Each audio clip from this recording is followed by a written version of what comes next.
बिस्मिल्लाहिर्रहमानिर्रहीम। अस्सलाम वालेकुम। चैप्टर नंबर 4 जो हमारे पास है उसमें हमने क्या क्या चीज़ें कर ली थी। उसमें हमने कर लिया था न्यूटन्स के तीनों लॉ कर लिए थे, ठीक है। मास एंड वेट का हमने डिफ्रेंशिएट कर लिया था, सही है। अब हमने क्या करना है, अब हमने करना है केस 1 और केस नंबर 2। केस 1 और केस नंबर 2 दोनों थोड़े बड़े हैं।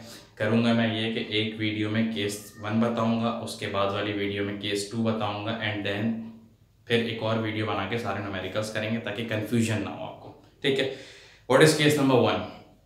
आप में से अगर किसी का गांव जाना हो, क्योंकि गांव में आप कुएं जो आपको वेल होता है वो गांव में आपको देखते हैं। अब आप अपनी जगह पे खड़े हुए हैं और आपको पानी निकालना है, ठीक है। आप क्या करते हो, एक रस्सी के सिरे को नीचे की मतलब ऊपर की तरफ करते हो तो वो डोल यानी कि जिसमें बास्केट बंधी हुई होती है वो नीचे जाती है, एंड देन उसमें से पानी निकलता है और फिर पानी निकल कर आप उसको यूज़ करते हो, ठीक है। ये पहली मिसाल हो गई। सेकेंड मिसाल सबके पास होती है ऑलमोस्ट, वो ये होती है कि स्कूल में फ्लैग सेरेमनी हो रही होती है, तो हम जब रस्सी को नीचे से खींचते हैं तो फ्लैग ऊपर की तरफ जाता है। तो ये भी आप इसको कह सकते हो कि ये केस नंबर 1 को सूट कर रहा है, ठीक है। हमारे पास क्या है, when both the bodies move vertically, यानी कि दोनों बॉडी वर्टिकली यानी कि लटकी हुई है। केस नंबर 2 में क्या है कि एक बॉडी रखी हुई होगी और दूसरी बॉडी लटकी हुई होगी। उसकी मिसाल मैं आपको उसी वीडियो में दूंगा, ठीक है। फिलहाल हमें रहना है केस नंबर 1 पे, हमें बिल्कुल केस नंबर 2 पे नहीं जाना अभी। फर्स्ट हेडिंग, सबसे पहले डायग्राम को देख लेना। डायग्राम में ये बताया गया है, बुक में है डायग्राम। डायग्राम में ये बताया गया बकौल डायग्राम के कि मास 1 यानी कि एक बॉडी ए है, ये रही, और एक बॉडी बी है। हमने ये बोला कि ये फ्रिक्शनलेस पुली है, ठीक है, और इसके एक तरफ बॉडी ए लटकी हुई है, एक तरफ बॉडी बी लटकी हुई है। अपना जहन क्या बोलेगा, जहन हमेशा ये बोलेगा कि जो चीज़ झुक रही होती है, झुकती हुई चीज़ होती है, उसका वजन हमेशा ज़्यादा होता है। यहाँ पर देखा जाए तो बॉडी ए नीचे की तरफ आ रही है, बॉडी बी ऊपर की तरफ जा रही है, तो इसका मतलब बॉडी ए का वजन तो ज़्यादा है, और यही बात यहाँ पे एक्सप्लेनेशन में बोली गई है, ठीक है। हमने जस्ट इस डायग्राम को थोड़ा सा अपने जहन में रखना है। डायग्राम सेम ऐसी बनानी है, किसी भी नोट से डायग्राम को कॉपी नहीं करना, हमें डायग्राम यही वाली बनानी जो कि बुक में बनी हुई है, ठीक है। एक्सप्लेनेशन पे आते हैं। व्हाट इज एक्सप्लेनेशन, मैं थोड़ा सा उर्दू में बता रहा हूँ, तो इसको देखो। एक्सप्लेनेशन में दो बॉडीज की बात हो रही है, एक बॉडी ए है, एक बॉडी बी है, ठीक है।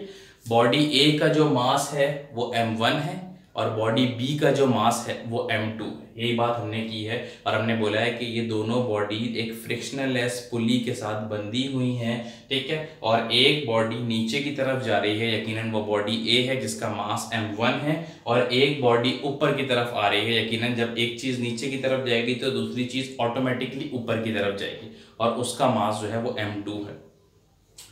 अब बात को थोड़ा समझना, हमने करना क्या है, हमने इसमें निकालना है नंबर 1 एक्सप्रेशन फॉर एक्सेलरेशन और expression for tension. What is tension, सबसे पहली बात, टेंशन क्या होती है। टेंशन वो नहीं होती कि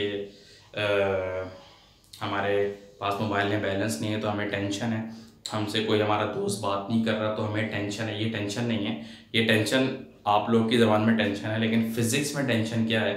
फिज़िक्स में टेंशन ये है कि मैंने अभी कुर्बानी गुजरी है, बकरीद, ठीक है। लड़कों को ज़रा अच्छी समझ में आएगी, लड़कियों को थोड़ा मुश्किल से समझ में आएगा ये।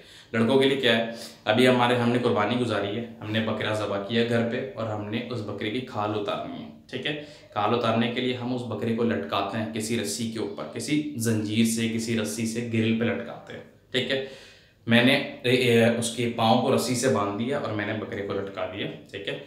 अब वो जो रस्सी है जिसने उस बकरे को पकड़ के रखा हुआ है और बांधा हुआ है मैंने उसको ग्रिल के साथ, उस रस्सी के ऊपर जो ताकत है, उस रस्सी के ऊपर जो फोर्स है, उस रस्सी के अंदर जो फोर्स है, उसको मैं नाम दूंगा टेंशन का।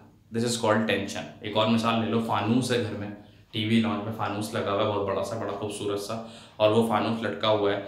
फानूस से लेके छत तक जो रस्सी, जो डोर, जो जंजीर जा रही है जिसने फानूस को पकड़ के रखा हुआ है, उस डोर के अंदर जो फोर्स है उसे हमने नाम दिया है टेंशन का। यहाँ तक की बात टेंशन की समझ में ना आए कमेंट में पूछ सकते हो, मैं बताऊंगा, ठीक है। अब ये वाली बात हो रही है, उन्होंने ये बोला है कि हमें एक बार एक्सप्रेशन फॉर एक्सेलरेशन निकालना है और एक बार हमने निकालना है एक्सप्रेशन फॉर टेंशन, ठीक है। अब क्या करें हम इसके लिए, दो बॉडीज़ हैं, एक बॉडी ए है, एक बॉडी बी है, ठीक है। मैं पहले बॉडी ए पे कितनी फोर्सेस लग रही हैं उसकी बात करूंगा और फिर बात करूंगा बॉडी बी के ऊपर कितनी फोर्सेस लग रही हैं। इन दोनों की फोर्सेस को कैलकुलेट करूंगा, उसके बाद एक्सेलरेशन की एक्सप्रेशन निकालूंगा और उसके बाद टेंशन की एक्सप्रेशन निकालूंगा। एक्सप्रेशन को तुम्हारे लिए थोड़ा आसान करने के लिए ये समझो कि एक बार मैं फार्मूला ऑफ एक्सेलरेशन निकालूंगा और फार्मूला ऑफ टेंशन निकालूंगा, लेकिन उसके लिए मुझे पहले पता होना चाहिए कि बॉडी ए पे कितनी फोर्सेज हैं और बॉडी बी के ऊपर कितनी फोर्सेज है, ये मुझे पता होना चाहिए। ये अभी तक का खुलासा। एक्सप्लेनेशन को तुम इंग्लिश में जब देखोगे तो सारी की सारी बातें यहीं की हुई हैं, ठीक है। पूरा इसको पढ़ना और डायग्राम को देखना, सारी बातें यहीं हैं, इसके अलावा कोई बात नहीं है। मैंने सारा उर्दू में बताया, तुमने सारा यहाँ पे इंग्लिश में देखना है। मेन चीज़ है टेंशन, ठीक है। दोनों बॉडीज पे कौन कौन सी फोर्सेज लग रही हैं उसको भी हम कैलकुलेट करेंगे। फोर्सेज ऑन बॉडी ए की एक हेडिंग डालेंगे और फोर्सेज ऑन बॉडी बी की एक हेडिंग डालेंगे, ठीक है। और उसके बाद हम उन दोनों को निकालेंगे। डायग्राम को मैं नहीं मिटाऊंगा, डायग्राम को मैं एंड तक लेके चलूंगा। अभी मैं अगली हेडिंग करूंगा फोर्सेस ऑन बॉडी ए, उसको देखो, फिर हम इसको आगे बढ़ाते हैं।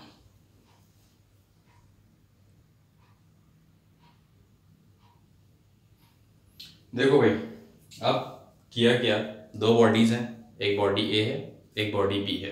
पहले काम क्या करना है, पहले ये देखना है कि बॉडी ए के ऊपर कौन कौन सी फोर्सेस हैं। याद रखो बॉडी ए के ऊपर दो फोर्सेस हैं। कैसे, पहले मैं डायग्राम से बताता हूँ फिर मैं अपनी वर्डिंग्स पर आता हूँ। कैसे बॉडी ए के ऊपर दो फोर्सेस हैं।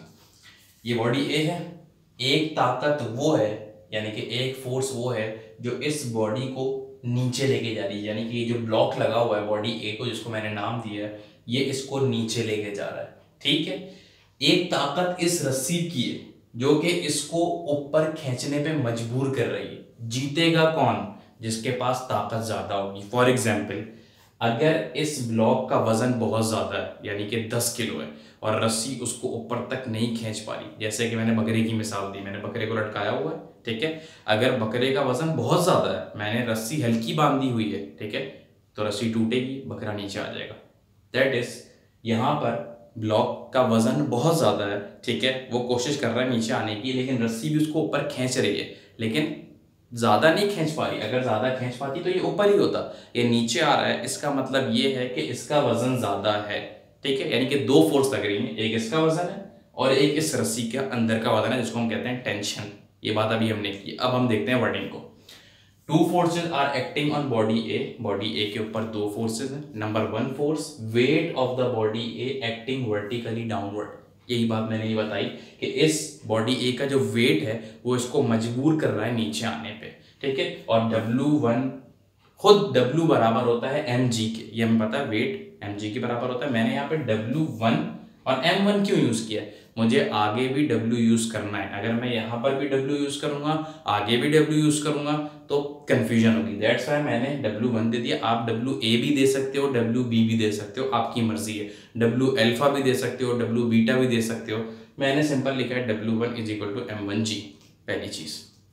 नेक्स्ट वन जो मैंने अभी बात की, tension in the string which is acting vertically upward. इस रस्सी के अंदर की जो ताकत है ये इसको अपनी तरफ खींच रही है, लेकिन खींच नहीं पा रही है, चीज नीचे आ रही है। इसका मतलब जीता कौन है, इन दोनों फोर्सेस में से, एक टेंशन और एक वेट में से जो जीता है वो यहाँ पर वेट जीता है, ठीक है। यही बात मैंने आगे लिखी है। Body A is moving downward, so W1 is greater than T।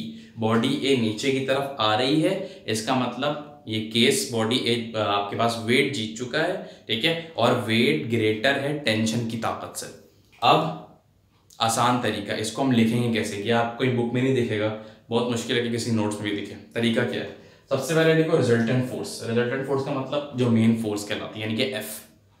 तुम बोलोगे F1 का नाम क्यों दिया, क्योंकि अभी मैंने आगे एक और F की बात करनी है, मैं उसको F2 का नाम दूंगा जस्ट डिफ्रेंशिएट करने के लिए। सबसे पहले देखो रिजल्टेंट फोर्स, ठीक है। ये चीज कैसे लिखोगे, हमें कैसे याद आ रहा है कि डाउनवर्ड फोर्स पहले आएगा, अपवर्ड फोर्स पहले आएगा। याद रखना, जो चीज जीतती है ना वो पहले आती है, जो चीज हारती है वो बाद में आती है। देखो डाउनवर्ड फोर्स जीती है, डाउनवर्ड फोर्स पहले आया है, माइनस अपवर्ड फोर्स बाद में आया है, ठीक है। रिजल्टेंट फोर्स तो बराबर है F1 के, वो तो मैंने लिख दिया सिंपल।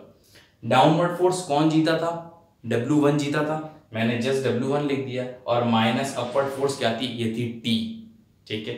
अब ये बात लाजमी बताना, ये बात क्या है कि F according to Newton second law of motion, F बराबर किसके होता है, ma के होता है, ठीक है। अभी हमने इसी चैप्टर में पढ़ा है, F बराबर होता है ma के।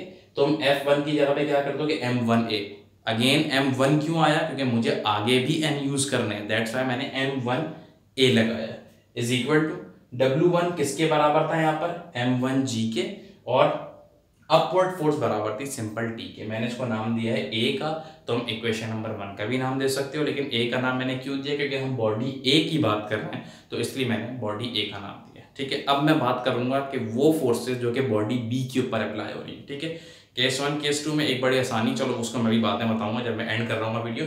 फिलहाल इसको तुमने बिल्कुल गौर से देखना है, जस्ट मैंने एक एक स्टेप बताया, वीडियो को पीछे करके भी देखते जाओगे, चीज समझ में आएगी।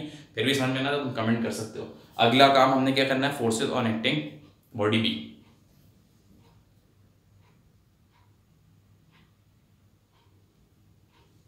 देखो भाई, अब कहानी बॉडी बी की है। मेरे लिए बड़ा आसान था बॉडी बी पे आना, क्योंकि मैंने जस्ट थोड़ी सी उसमें मिटाया उसको और वो बॉडी बी बन गया। कैसे बना है, बॉडी बी के ऊपर भी, ये बॉडी बी पहले हम डायग्राम देखें ना, तो पहले हम डायग्राम भी देखेंगे। बॉडी बी के ऊपर भी दो फोर्सेज हैं। कैसे, वही दो फोर्सेज जो बॉडी ए के ऊपर थी। ठीक है, बॉडी बी के ऊपर कौन कौन सी फोर्सेज हैं, एक तो ये ब्लॉक जो कि लगा हुआ है रस्सी के नीचे किनारे, मतलब कोने पे, एक तो ये फोर्स है, और एक इस रस्सी के अंदर की ताकत है। ठीक है, अब क्या हो रहा है यहाँ पर भी जो ब्लॉक है वो मजबूर तो कर रहा है नीचे आने पे, बिल्कुल कर रहा है, लेकिन इस रस्सी के अंदर की ताकत ज्यादा है, वो इसको अपनी तरफ खींच रही है, और ऊपर जा रहा है, इसका मतलब टेंशन ज्यादा है। यहाँ पर ब्लॉक नीचे आ रहा था, इसका मतलब वेट ज्यादा था, टेंशन कम था। यहाँ पर ब्लॉक ऊपर की तरफ जा रहा है, इसका मतलब टेंशन ज्यादा है, अब की बार वेट आ रहा है। मकाफात है ना दुनिया, कहते हैं दुनिया मकाफात अमल है। देखो यहाँ पर एक मामले में तो बॉडी ए जीत गया, ठीक है, मतलब वहां पर वेट जीत गया था, टेंशन आ रहा था। अब दूसरी बॉडी पे टेंशन जीता और वेट आ रहा है। कैसे, heading forces acting on body B, वही वाली चीज, there are two forces acting on body B, weight of the body B which is acting downward, यानी कि W2, इसीलिए मैंने W1 लिखा था, अब समझ में आएगी बात। W2 is equal to M2G, वैसे W बराबर होता है mg के, लेकिन यहाँ पर 2 है तो हमने 1 और 2 कर दिया। ये रहा W2, ये कोशिश कर रहा है कि मैं नीचे जाऊं, मैं जीतूं किसी तरीके से, लेकिन tension in the string which is acting vertically upward, ये जो टेंशन है ये ऊपर की तरफ खींच रहा है इसको। ठीक है, रिजल्ट क्या निकला, body B is moving upward, so T is greater than W। Body, हम देख रहे हैं कि बॉडी बी ऊपर की तरफ जा रहा है, इसका मतलब टेंशन ज्यादा है, वेट कम है, इसका मतलब टेंशन केस जीत चुका है ये वाला। मैं इसको लिखूंगा कैसे, resultant force is equal to, जो चीज हारती है वो बाद में आती है, जो जीतती है वो पहले आती है। कैसे, अब की बार अपवर्ड फोर्स जीता है, अपवर्ड फोर्स पहले आएगा, डाउनवर्ड फोर्स हारा है तो डाउनवर्ड फोर्स बाद में आएगा। वही वाली कहानी, लेकिन अब की बार F2 हो जाएगा, बिकॉज F1 की बात हम कर चुके हैं। F2 is equal to upward force, tension जीता है, माइनस डाउनवर्ड फोर्स W हारा है, W2। F2 according to Newton second law of motion F बराबर होता है ma के, तो F2 की जगह पर M2a लिख दिया, 2 डिफरेंशिएट करने के लिए, T अपनी जगह पे, माइनस W2 की जगह M2g आ गया, और इक्वेशन नंबर B का नाम दे दिया। दो इक्वेशन बन गई, इक्वेशन A, इक्वेशन B। अब कहानी असल है, अब हमने दो चीजें निकालनी, एक एक्सेलरेशन निकालनी थी, एक टेंशन निकालनी थी। अब मैं इन्हीं दोनों इक्वेशंस की मदद से एक बार एक्सेलरेशन तो मैं निकाल के दिखाऊंगा, और उसके बाद मैं तुम्हें टेंशन निकाल के दिखाऊंगा। कैसे निकालेंगे, बहुत आसान सा काम है, दोनों इक्वेशंस आ गई, देखो क्या करते हैं।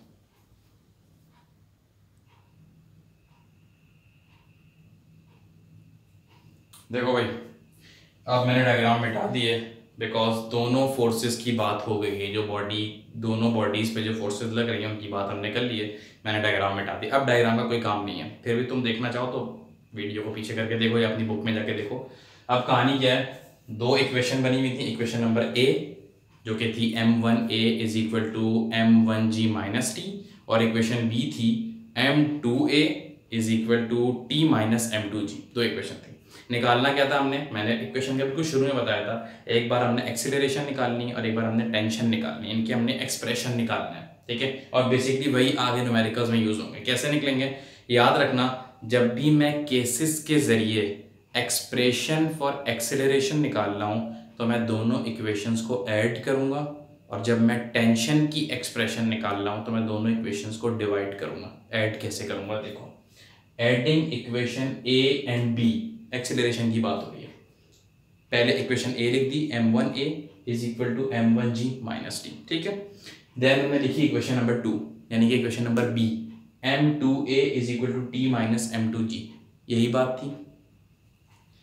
माइनस का टी, पॉजिटिव का टी, आपस में खत्म, इनकी कहानी एंड। डैश डाला जैसे हम ऐड में डालते हैं मैथ्स में अलजेब्रिक एक्सप्रेशंस करने के लिए, ठीक है। m1a प्लस m2a ये नीचे ही उधर गया, इज इक्वल टू से पहले सही है, आगे आओ।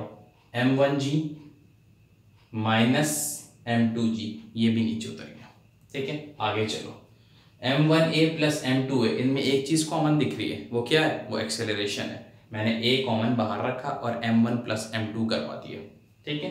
m1g माइनस m2g, इसमें एक चीज कॉमन दिख रही है, वो क्या है? वो g है। मैंने g को बाहर रखा और m1 माइनस m2 करवा दिया। ये पूरी चीज, ये पूरा ब्रैकेट जो m1 प्लस m2 है, ये पूरा ब्रैकेट एक्सेलरेशन के साथ मल्टीप्लाई हो रहा है। अगर ये इधर आएगा तो क्या होगा? यकीनन मल्टीप्लाई वाली चीज इधर आके डिवाइड होती है। ये पूरा डब्बा यहाँ पे उठा और ये इनके साथ आके डिवाइड हो गया। मेरे पास एक्सप्रेशन क्या बनी? a इज इक्वल टू जी, यहाँ लिखो या यहाँ लिखो कोई बात नहीं, m1 माइनस m2 डब्बे के बाहर g और upon m1 plus m2। Acceleration की कहानी हो गई। What is tension? वही दोनों इक्वेशंस हैं, अब की बार ऐड नहीं करवाना, डिवाइड करवाना। Divide equation a and b, कैसे करवाऊंगा डिवाइड?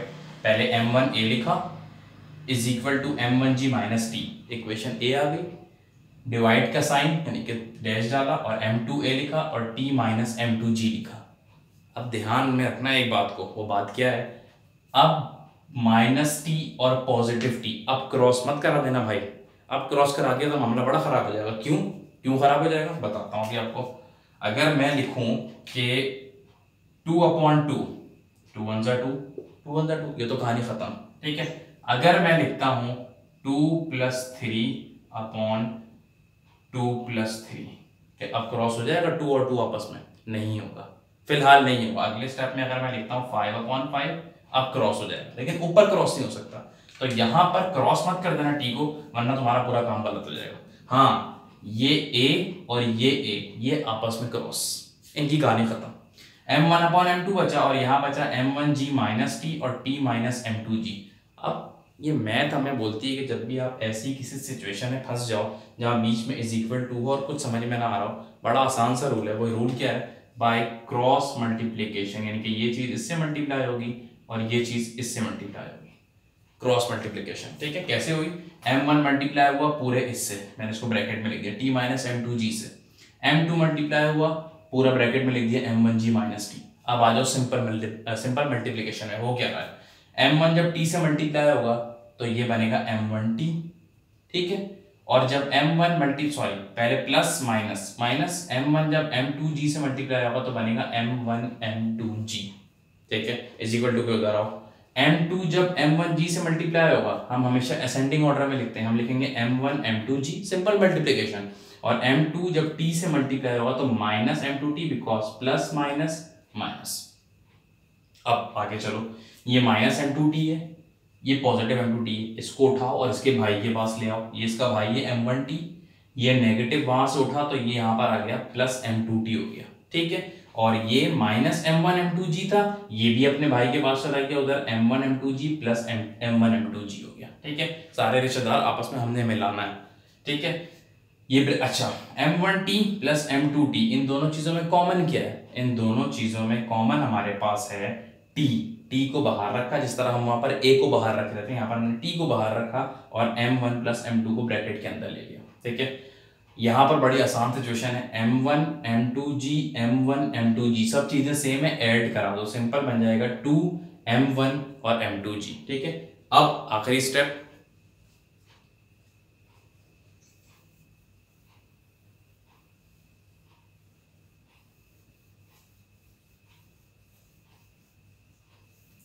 मेरे पास क्या है? और जिसकी एक्सप्रेशन बनानी है वो कैसे बनाऊंगा? t को मैंने अपनी जगह पे रखा, ये पूरा डब्बा यहाँ पर मल्टीप्लाई हो रहा था, ये वहां पर जाके हो जाएगा डिवाइड, यानी कि 2m1 m2g और divided by m1 plus m2।